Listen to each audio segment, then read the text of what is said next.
한 주간의 정치권 이슈 짚어보겠습니다. 오늘 이 시간 이상곤 대구한의대 특임교수, 윤재관 더불어민주당 정책위 부의장 자리에 있습니다. 어서 오시죠. 안녕하십니까? 안녕하세요. 안녕하세요. 일단 어제 이재명 대표가 검찰 조사를 받고 12시간 반 만에 나왔습니다. 이 내용상 메시지를 여러 가지를 냈는데 가장 기억에 남는 메시지는 아무래도 검찰은 수사가 아니라 정치를 하고 있다라는 부분이었습니다. 여기에 대한 이야기를 좀 듣겠습니다. 먼저 좀 얘기를 해주시죠. 예. 아무래도 이제 이재명 대표는 들어갈 때 좀 기세등등했었는데 나올 때 모습을 보니까 그게 아니었어요. 그래서 제가 판단을 할 때는 12시간 반 동안 검찰 조사를 받으면서 나름 또 뭐 좀 다른 일이 좀 있지 않았을까 이런 생각이 합니다. 메시지를 보면은 뭐 진실보다는 검찰이 기소를 목표로 해가지고 이제 조작 수사를 한다 뭐 이런 식으로 이야기를 하고 난 뒤에 기자들 질문도 받지 않고 그냥 나가버렸어요. 그런 거 보면은 맨 처음에 입장을 할 때 그렇게 기세등등하고 마치 무슨 독립투사나 됐냐 그렇게 피해자 코스프레 하든가 하고 달리 그런 식으로 서둘러서 나가는 걸 보고 저는 좀 뭔가 결정적인 좀 증거라든지 물론 더 취재를 해봐야겠습니다만 뭐 그런 게 좀 있지 않았을까 이런 생각이 들고요. 제가 한 말씀 드리고 싶은 것은 들어갈 때의 그런 입장에서 저는 이재명 대표가 뭔가 본인의 처지를 좀 망각을 한 게 아닌가. 본인이 야당 대표긴 하지만은 본인은 지금 그 비리 혐의를 받고 있는 피의자란 말입니다. 그리고 야당 대표로서 검찰 포토라인에 섰다고 하면은 먼저 예의상 국민 여러분 죄송합니다. 면목이 없습니다. 이렇게 나가야 되는데 이 현장을 오늘 기억을 하라고 국민들한테 강요를 했어요. 그런 부분 보고 저는 좀 실망을 했고 두 번째로는 야당 대표고 거물 정치인쯤 되면은 뭔가 나름대로 예의도 있고 품격도 있어야 되는데 본인이 얼마 전까지 영수회담을 하자 그리고 야당 대표 안 만나준다고 조르고 했던 대통령한테 윤석열 검사가 뭡니까?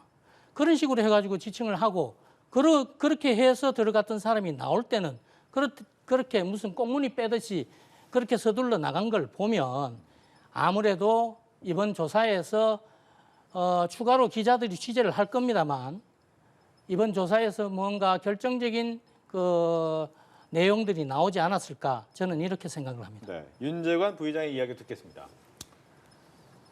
검찰의 수사권, 공권력을 행사함에 있어서는 그것에 대한 이 책임도 따를 것이고 그것이 마음대로 행사가 되면 그건 야만의 사회이지 민주사회가 아니지 않습니까?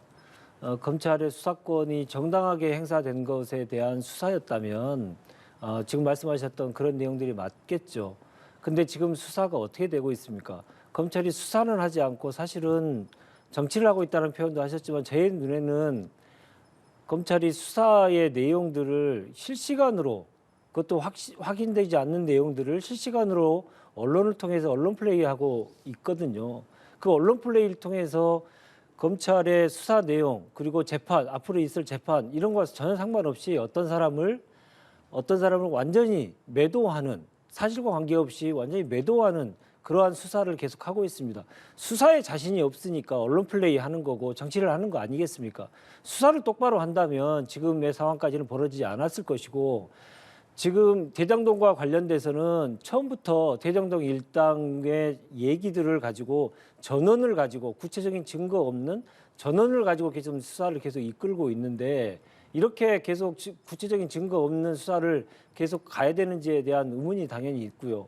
특히나 화천대유와 관련돼서 일당들과 함께 한패였던 어떤 사람에 대해서는 검찰 출신 어떤 사람에 대해서는 박영수 특검을 얘기 드립니다.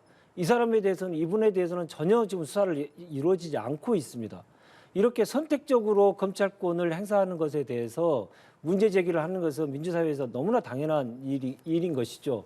그것이 이재명 대표이기 때문에 저희들이 이런 말씀을 드리는 게 아니고 어느 누구든 검찰권에 이렇게 부당한 행사의 피해자가 될 수 있기 때문에 그러한 문제에 대해서 계속 지적하지 아니할 수 없습니다. 네, 자 일단 12시간 반 조사가 끝났습니다. 여기에 대해서 검찰은 2차 조사가 필요하다는 입장을 밝히기도 했고요. 또 영장 청구를 할 그 절차를 밟을 수도 있다. 더 나아가서 오히려 불구속 기소할 수 있다. 여러 가지 전망이 나오는데 검찰의 다음 대응은 뭐라고 전망을 하세요? 아무래도 어제 조사를 하고 나서 2차 조사를 통보를 했다는 거 아닙니까? 2차 조사를 통보를 했기 때문에 이제 그 부분은 이재명 대표의 선택에 이제 달려 있다. 저는 이렇게 생각을 네. 하고 지금까지 그 이재명 대표와 이재명 대표 측근들이 검찰 조사를 받는 그런 양상을 보면은 전부 비슷하게 진행이 되는데 전부 묵비권을 행사를 해요. 묵비권을 행사를 하고 모르쇠를 하고 그렇게 하면서 결정적인 증거가 나오면 발뺌을 하고 이렇게 해서 검찰 조사를 받는 양태를 보면은 결국은 나중에 기소를 전제를 해서 법원에서 나름대로 이제 반박을 하고 법원 판단을 받아보겠다. 이런 식으로 해서 저는 나가는 거라고 생각을 하고 그리고 어제도 뭐 시간 끌기 조사다, 검찰이 시간 끌기 조사다, 뭐 이렇게 하는 걸 보고 제가 드는 생각이었는데 검찰은 원래 그런 식으로 조사를 합니다.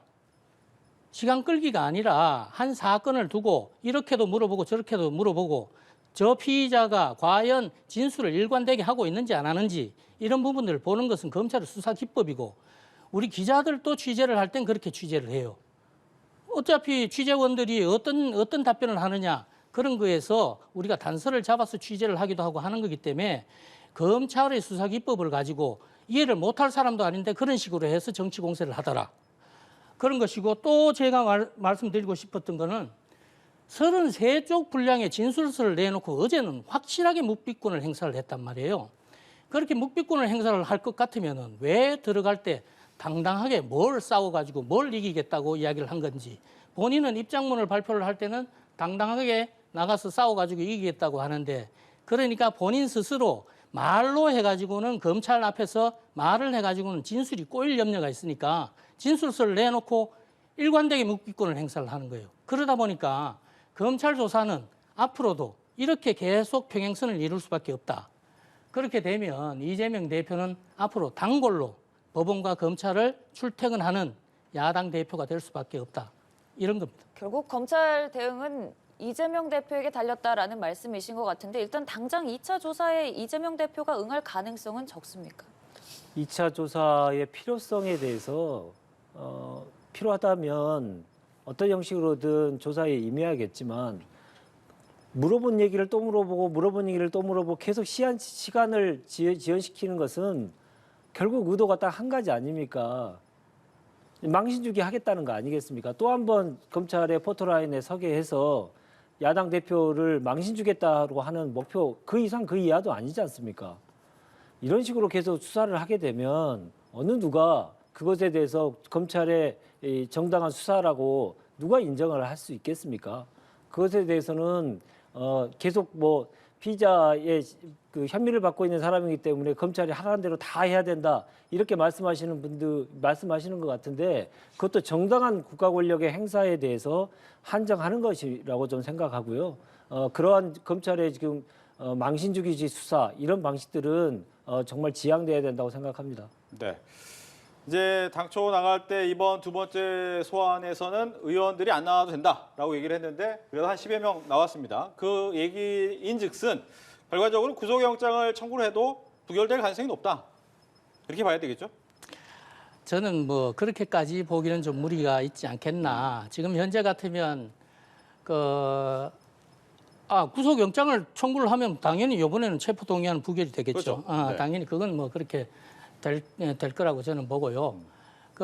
점차 어제 이제 의원들이 이렇게 그런 숫자 적은 숫자로 나온 걸 보면 지난 성남지청 때 동행했던 의원 수가 43명이었는데 그 정도에 못 미치면서 어제 적은 숫자가 나왔다는 걸 보면 지금 현재 당내 비토그룹이라든지 아니면 이재명 대표하고 서서히 거리를 두는 의원들의 숫자가 그만치 늘어난다. 저는 이렇게 보고 네. 이런 부분들 때문에 이재명 대표가 지금 현재는 뭐 정치적인 부담이라든지 방탄국회라든지 이런 부분에 대해 가지고 지금 신경 쓸 겨를이 없는 거예요. 그러다 보니까 당내에서는 이런 비토 그룹에 대한 부분들을 좀 무마를 해야 되고 또 당 외적으로는 어차피 다 자신이 갖고 있는 당 대표직을 무조건 유지를 해야 된다. 이런 부분들 때문에 수사를 막기 위해서는 당 대표직을 유지를 해야 된다. 이런 부분들 때문에 투 트랙으로 나가는 것 같은데 저는 이런 부분들이 어차피 이재명 대표가 줄기차게 견지를 하겠지만 당내에서 과연 이재명으로 해서 내년 총선을 치를 수 있겠느냐라는 걸로 해가지고 계속 이 반발과 그다음에 비토가 늘어난다고 하면 이재명 대표도 상당히 코너에 몰리지 않겠느냐, 저는 이렇게 생각합니다. 네.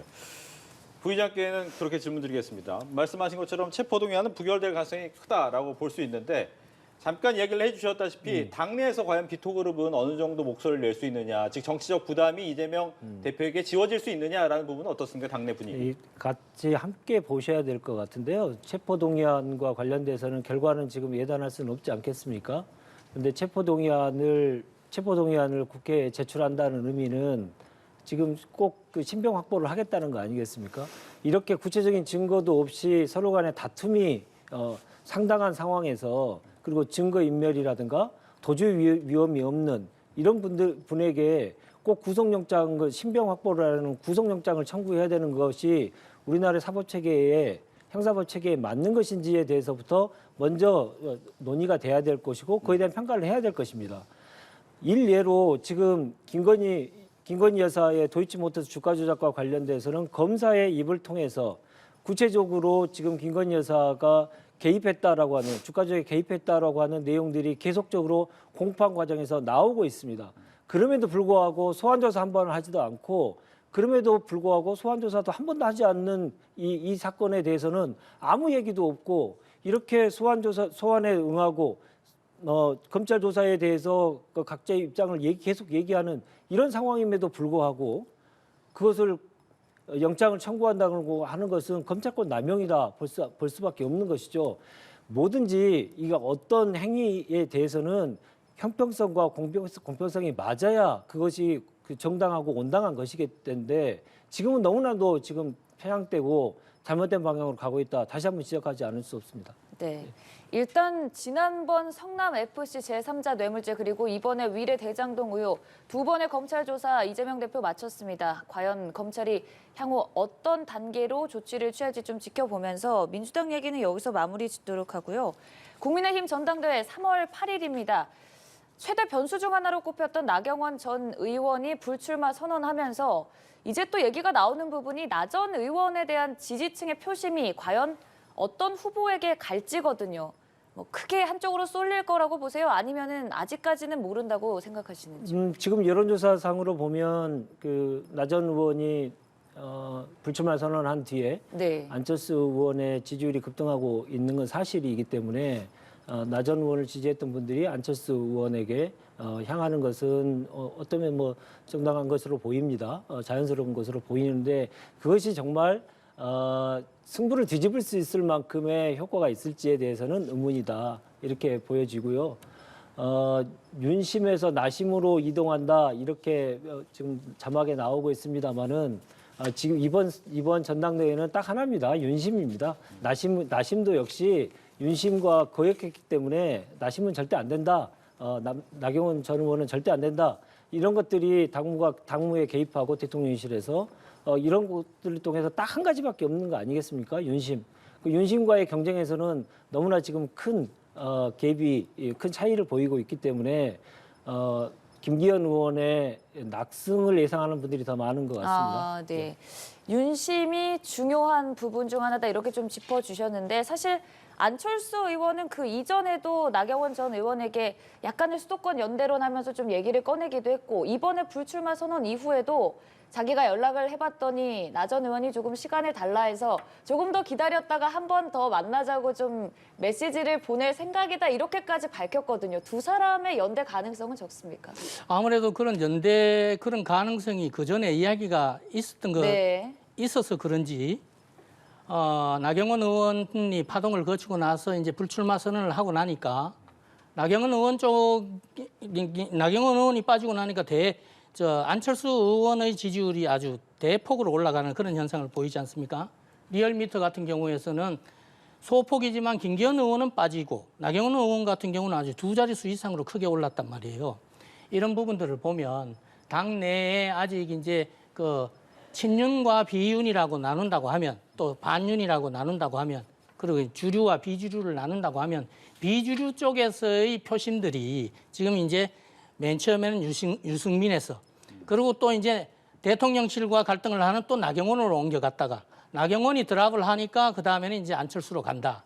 이렇게 해서 그러는 것이고 양쪽은 모두 그러다 보니까 이제 김기현 의원과 안철수 의원 간에 다자구도 그동안은 다자구도로 이제 벌어질 것 같은 전당대회가 벌써부터 후보 등록도 하기 전에 이제 양자 대결 구도로 이제 가는 것이고 이제는 결선 투표가 필요가 없는 전당대회가 되지 않았나 저는 이렇게 생각을 하고 여기에서 이제 윤심이라는 부분을 저는 말씀들을 이제 하시는데 네. 물론 윤심은 이제 아무래도 김장연대를 비롯해서 그 다음에 또 이제 지난 연말에 관저회동도 김기현 의원 부부를 초청을 해서 대통령이 직접 그 만찬도 하고 뭐 이렇게 했고 그다음에 김장연대가 있고 또 친윤계의 많은 의원들이 이제 김기현 의원을 지원을 하고 그리고 이제 안정적으로 당을 관리를 해야 된다.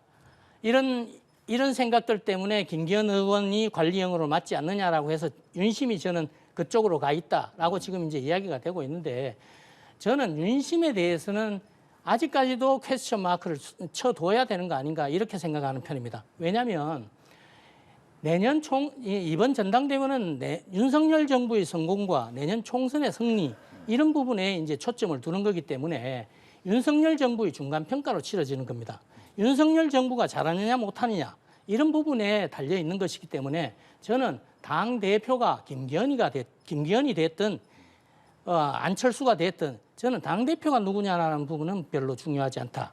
어느 정도 이제 선거전이 진행이 돼서 안철수 의원이 앞설 것 같으면 안철수 의원이 당 대표가 될 것 같으면 그것이 윤심이고 또 김기현 의원이 당 대표가 되면 그것이 저는 윤심이다. 이렇게 판단하면 될 것 같고 실제로 또 뭐 안철수 의원도 그렇게 비윤이라고 하지만 실질적으로 마지막에 대선에서 또 윤석열 후보 손을 들어가지고 같이 정권 교체를 하지 않았습니까? 이런 부분들을 생각을 하면 저는 윤심을 지금 벌써부터 어느 특정 후보에게 둔다. 이런 부분은 좀 안 하는 게 맞지 않겠나 이런 생각입니다. 네, 윤심을 놓고 두 분의 의견이 좀 달랐습니다. 근데 그러다 보니까 총선 얘기를 좀 더 해야 될 것 같은데 네. 민주당 입장에서도 총선 치러야 되잖아요. 네. 근데 이재명 대표가 지금 사법 리스크에 계속 갇혀 있으면 네. 결과 이 부분의 총선을 과연 어떻게 끌고 갑니까? 국민의힘으로 넘어갔다가 다시 이재명 네, 대표로 갑자기 넘어오시네요. 내용이 총선 얘기가 나오니까 총선 얘기와 관련돼서는 네. 뭐 민주당과 관련된 얘기도 하시겠지만 국민의힘도 너무 큰일입니다. 왜냐하면 지금 말씀하셨던 거를 보시면 어느 당대표가 되든 상관없다 이렇게 지금 말씀하시는 것 그렇죠. 같은데 그렇다는 것은 그 얘기는 무슨 얘기냐면 여당은 필요 없다는 얘기 아닙니까? 여당의 대표가 누가 되느니 상관없다. 용산만 잘하면 된다. 근데 용산이 잘하려면 대다수의 국민들께서 얘기하시지 않습니까? 여당의 역할이 분명히 필요한 겁니다. 그렇지 않고 대통령실만 필요할 거면 뭐하러 여당이 있을 겁니까? 근데 그럼에도 불구하고 저렇게 공개적으로 용산의 여의도 출장소가 되는 것처럼 여당이 이렇게 말씀하시는 것 그 자체가 여당의 매우 중요한 지금 위기 상황이다라고 저는 보여지고요. 지금 어느 당 대표가 되든 간에 그 점은 확실한 것 같습니다. 선거를 앞두고 선거가 다가오면 다가올수록 윤심 경쟁만 지금 계속 하고 있는데 그것이 정말 선거를 승리에 보장을 해줄 수 있는 것이냐 아니지 않느냐라는 목소리들이 좀 더 높아지면서 당이 조금 더 혼란에 빠지지 않을까 이런 예상도 해봅니다. 결과적으로는 얘기를 안 해주셨네요. 지금 민주당 얘기를 지금 20분 가까이 하시다가 다시 왜냐하면 제가 민주당 넘어왔는데요. 얘기를 질문드렸던 이유는 지금 말씀하신 것처럼 여당의 입장에서는 정해졌어요. 그냥 총선을 잘 치르고 어떻게 잘해보겠다라는 생각을 갖고 있기 때문에 윤심과 나심을 떠나서 우선 하겠다라고 하는데 민주당에서는 과연 그러면 거기에 대한 대응책을 갖고 있느냐. 지금 사법 리스크가 있는 대표가 없을 때 총선을 어떻게 치를지에 대한 고민은 하고 있느냐라는 것이 궁금해진 거죠. 정치는 생물입니다. 네. 그리고 지금의 상황을 가지고 내년 대선까지 계속 이어질 것이라고 예상하는 것 그 자체는 제가 볼 때 총선까지 이어질 거라고 하는 것은 좀 너무 단견이 아니겠습니까? 지금 상황에서 민주당의 그 사법 리스크, 대표의 사법 리스크 가지고 계속 얘기를 하면서 민주당에서 지금 민생 현안과 관련된 내용 얘기하는 것은 전혀 지금 주목하지 않고 있는 현실입니다. 난방비와 관련돼서 그리고 물가 폭등과 관련돼서 추경을 하자는 얘기가 여당이 아닌 야당에서 먼저 얘기하고 있습니다. 그 사법 리스크, 라보 리스크만 가지고 계속 얘기하실 이전에 정치가 정말 지금의 민생의 현안에 대해서 어떻게 할 것인지에 대한 대책은 있는지, 그에 위한 노력은 하고 있는지에 대해서도 함께 판단해야 되는데 모든 질문들이 사법 리스크만 계속하면 정치는 왜 필요하겠습니까? 그런 사법 리스크 속에서 담겨져 있는 정치가 해야 될 기본적인 기능을 하고 있지 못하는 것에 대해서도 지적하시고 국민들께서도 그 점에 대해서 인식할 수 있도록 노력하는 것이 이렇게 언론을 통해서도 얘기하는 것이 저는 온당하다 그렇게 생각합니다. 네.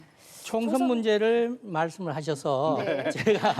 제가 이제 한 말씀 드리겠는데 저는 어차피 우리 윤 교수가 말씀하셨듯이 저는 뭐 국민의힘 당원이긴 합니다만 정치 평론을 하는 사람이고 정치 칼럼니스트이기 때문에 제가 보는 국민의힘의 또 여권은 이렇게 돼야 된다는 것이지 제가 무슨 뭐 국회를 국민의힘의 여의도 용산의 여의도 출장소 뭐 이렇게 만들어야 된다라고 해서 그렇게 될 리도 없고 저는 그런 생각을 갖고 있지도 않습니다. 네. 총선 승리라는 부분을 가지고 여권이 이야기를 하는 부분은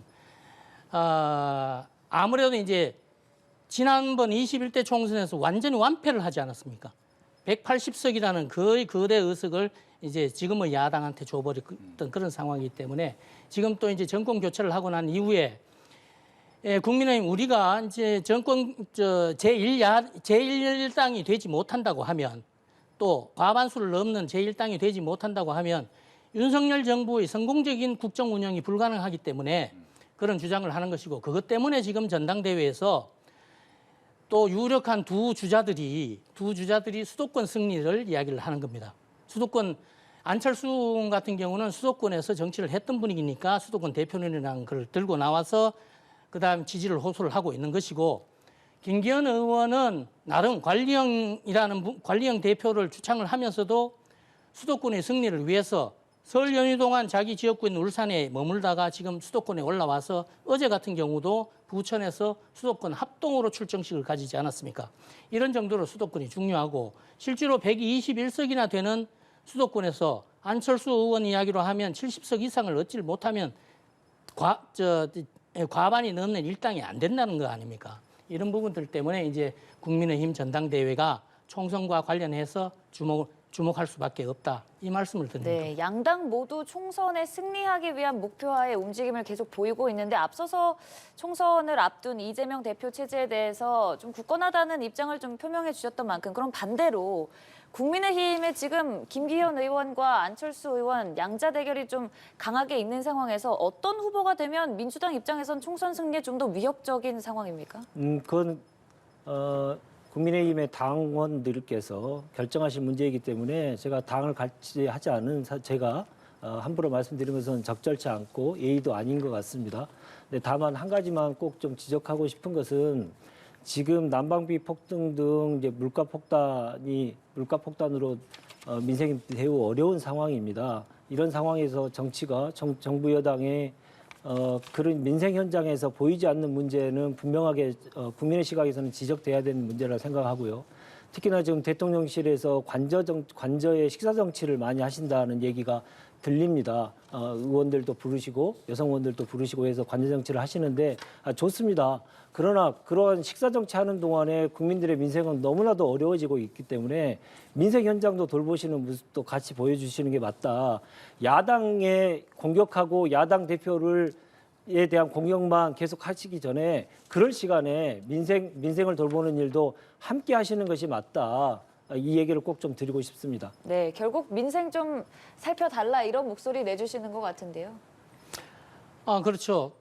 이번 난방비 폭등 관련해서도 물론 뭐 전 정권을 탓하는 목소리도 있지만 그런 부분들이 지금 현재 우리가 뭐 이런 부분 정책적인 부분을 가지고 전 정권을 탓하는 이거는 좀 글로벌한 그런 현상이고 사건이 아닙니까? 지금 현재 난방비 폭탄이라는 것은 영국도 그것 때문에 10배나 이상 그 가스 요금이 올랐고 미국, 일본 뭐 선진국들 다 그렇지 않습니까? 이런 부분들은 야당도 과거 표만 되면은 그냥 돈 현금 살포하고 뭐 이런 식으로 하다 보니까 추경 문제라든지 뭐 그런 식으로 이야기를 하고 있는데 그런 것보다는 지금 정부 여당에서도 어차피 저소득층을 위해 가지고 에너지 바우처라든지 이런 부분들도 배 이상 지금 확대를 한다고 하고 실효성 있는 대책들을 내놓고 이럴 때 여야가 같은 목소리로 한 목소리로 이런 부분은 대응을 해줘야 된다. 저는 이 말씀 드리고 싶습니다. 근데 문제는 지금 작년에 LNG 가격이 2배 이상 오른 것은 너무나 전 세계가 다 똑같은 현상이고요. 그에 따르는 대책을 미리 마련하는 것이 정부의 역할입니다. 근데 그 대책을 마련하지 않고 있다가 갑자기 폭탄이 떨어지고 그다음에 부랴부랴 대책을 마련하는 것이 취약계층에 대해서 한정돼서만 하기 때문에 정부의 대책이 너무나 미온적이고 사전적인 대응을 못했다라고 하는 것은 이 자리에서 분명히 지적하고 싶습니다. 알겠습니다. 이렇게 해서 한 주간의 정치권 이슈 두 분과 함께했습니다. 오늘 얘기 잘 들었습니다. 고맙습니다. 감사합니다.